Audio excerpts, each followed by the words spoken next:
All right, another update where you're looking. That is the Mini Smoke smoking, right? I got the black background so you can see it. I've got the blue light on the buckboard.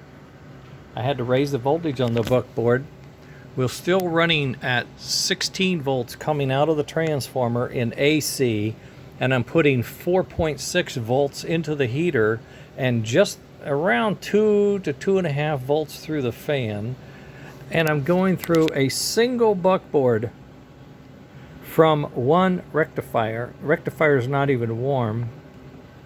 Buckboard's not even warm. The trim pots are hot, but that's because they're probably underrated and I'm going to have to get bigger ones, but that's not a problem. Okay, trim pots, we can get bigger ones. You can see I'm running out of smoke a little bit because I had turned down the trim pot.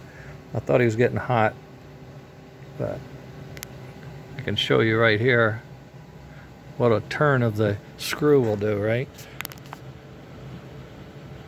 Motor is still going. Here comes the smoke. Now I haven't updated the smoke. I added more oil lately, so it could be low on oil too. But there you go.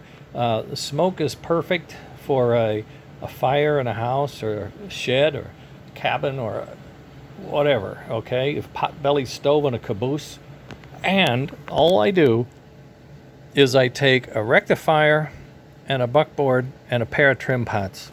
That is the simplest method we could come up with, and it looks like it's the one that's going to work. So I'm going to direct Dan.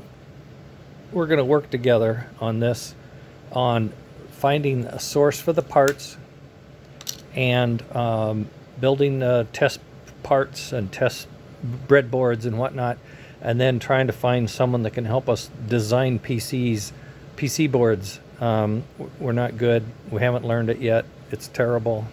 But there it is.